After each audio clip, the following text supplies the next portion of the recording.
Pernahkah Anda bertanya-tanya apa yang sebaiknya tidak Anda berikan kepada anak-anak Anda setelah pensiun? Apa yang mungkin terjadi jika Anda melakukannya? Dan bagaimana jika, tanpa disadari, Anda justru mempersulit mereka untuk tumbuh menjadi individu yang mandiri? Dalam video ini kita akan membahas 8 hal yang, menurut kearifan Buddha, sebaiknya Anda hindari untuk diberikan kepada anak-anak Anda, terutama setelah usia 70 tahun. Refleksi ini dimaksudkan untuk membantu Anda menjalani kehidupan yang tenang dan harmonis sambil menjaga keseimbangan dalam hubungan keluarga. Jika Anda ingin melindungi ketenangan pikiran Anda dan dengan lembut membimbing anak-anak Anda menuju kemandirian sejati, tetaplah bersama kami hingga akhir. Bersama-sama, kita akan mengungkap cara menghindari kesalahan umum yang dapat mengganggu kedamaian batin Anda dan memengaruhi masa depan anak-anak Anda. Sebelum kita mulai, pastikan untuk berlangganan saluran Mental Dose agar Anda tidak ketinggalan video-video mendatang tentang pertumbuhan pribadi dan spiritual. Dan sekarang, mari kita mulai. Pertama, penting untuk memperjelas sesuatu. Refleksi ini bukan untuk menyarankan Anda mengurangi kasih sayang atau perhatian Anda kepada anak-anak Anda.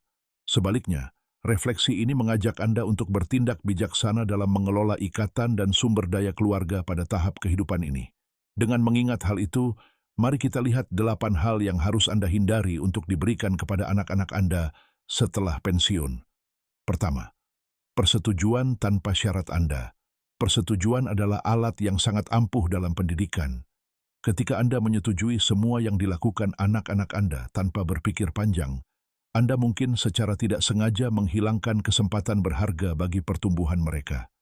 Kebijaksanaan Buddha menekankan perlunya keseimbangan antara kasih sayang dan disiplin. Jika anak-anak Anda selalu menerima persetujuan, mereka mungkin tidak akan pernah belajar membedakan yang benar dari yang salah. Sebaliknya, ajari mereka bahwa persetujuan diperoleh melalui tanggung jawab dan rasa hormat. Ini bukan berarti menarik kasih sayang, tetapi membantu mereka menyadari pentingnya tindakan yang benar. Kedua, rumah Anda. Rumah Anda lebih dari sekadar aset fisik. Itu adalah tempat yang aman dan stabil secara emosional.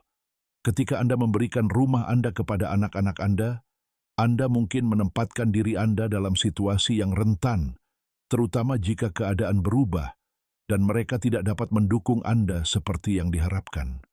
Mempertahankan kepemilikan rumah Anda memungkinkan Anda untuk memutuskan bagaimana dan di mana Anda tinggal, menjaga kemandirian Anda seiring bertambahnya usia.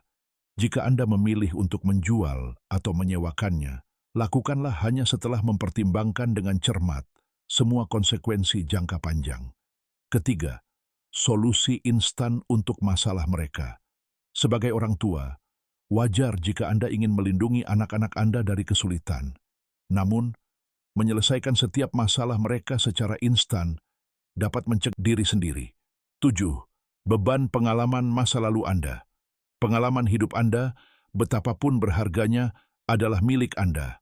Membebankan ketakutan, kegagalan, atau bahkan kesuksesan Anda kepada anak-anak Anda dapat membatasi pertumbuhan mereka. Setiap generasi menghadapi tantangan dan pelajaran tersendiri. Izinkan anak-anak Anda untuk membuat kesalahan dan belajar darinya. Ini membantu mereka membangun ketahanan, sekaligus memungkinkan Anda untuk melepaskan masa lalu dan tetap hadir. Biarkan kebijaksanaan Anda membimbing mereka, bukan membebani mereka. 8. Kendali atas hidup Anda. Seiring bertambahnya usia, hal itu mungkin terasa lebih mudah, membiarkan anak-anak Anda mengambil keputusan untuk Anda. Tetapi menyerahkan kendali penuh dapat menyebabkan hilangnya otonomi dan martabat. Sangat penting untuk tetap menjadi pengambil keputusan utama dalam hidup Anda sendiri, baik pilihan itu besar maupun kecil. Teruslah memilih sesuai dengan nilai dan keinginan Anda, dan jangan ragu untuk mengatakan tidak ketika sesuatu terasa tidak benar. Mempertahankan kendali mendukung kehidupan yang memuaskan dan damai. Pensiun bukan hanya periode istirahat, ini adalah kesempatan untuk menemukan kembali diri Anda dan membangun hubungan yang lebih sehat dan seimbang dengan anak-anak Anda.